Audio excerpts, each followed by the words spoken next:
the MacMan back. Round 1, Heat 2, the Pro Open. High horsepower, lots of noise, exotic materials used to make these snowmobiles. These are incredible machines. We're not talking stock.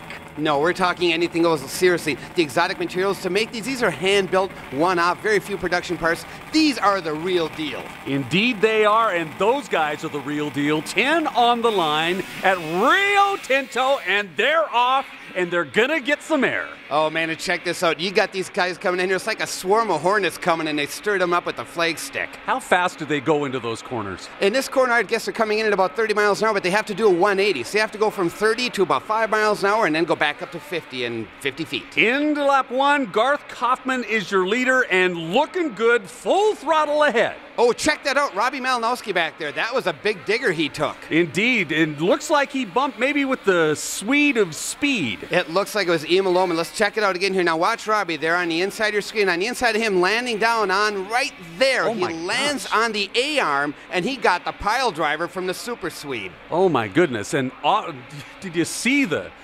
snowmobile just fly right out of the screen? You know, and he was hurt earlier in practice, earlier in the week, so that had to be a big impact there, another re-injury. We hope not, but probably was. Back on the track, it's Kaufman giving it some gun and going for it. Look how smooth it is. Check it out. Loading the front end, loading the rear rail. It's so smooth and flat. The front end isn't bouncing. The rear end isn't bouncing. That Christian Brothers Arctic Cat is set up to perfection. We're so used to Tucker Hibbert and Levi Lavalle. Tell us a little bit about Garth Kaufman, because he looks good. You know, as I said, he's out of the camp up there with Christian Brothers Racing, and they've got it dialed. I mean, they've got the snowmobile working so flawlessly. It isn't only Tucker Hibbert. He looks just as smooth as Tucker. There's back behind him, Dan Ebert looks smooth.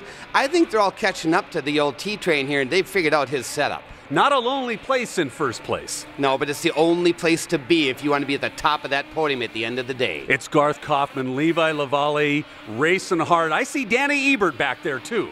Danny's battling back there, but he doesn't appear to be quite as smooth as Garth. Now let's watch him. There's Garth in front. Here's Danny behind him. Garth picked up another sled length or two. He isn't executing the corners quite as well as Garth is.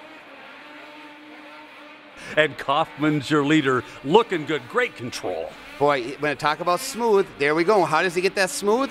Getting the proper setup. And where's that setup done? Tons and tons of hours in that trailer Christian does. What are they saying about the track? They like what they're running on? You know, they're saying that it's too tight in the corners. Tight meaning that it's so complicated. Look at Dan Ebert Oh, goes, yeah. and Levi does a headlight check. Nice. But you were saying about the track, it is a good run? It is, but it's tough because they're not used to having this much timing become so apparently.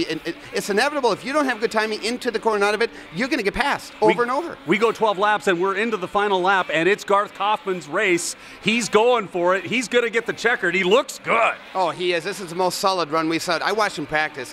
He's got it done. He might have what it takes to finish everybody off today. Nothing like a little air at the end to cap off the race.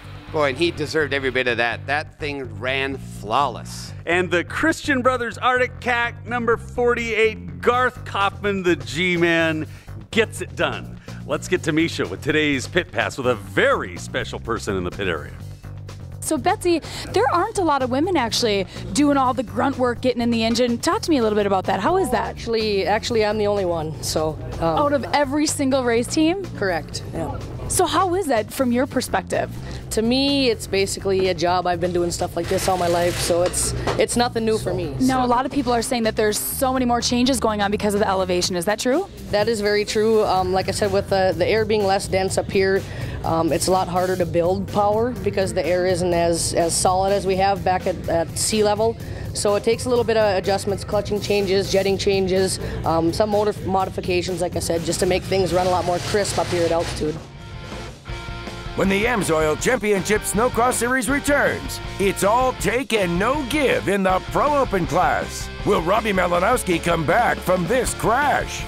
Misha Johnson checks in with the ladies who support the sport, including Tucker Hibbert's wife, Mandy. And the Monster Energy Sled Next Invasion Tour is cued and ready for some big air.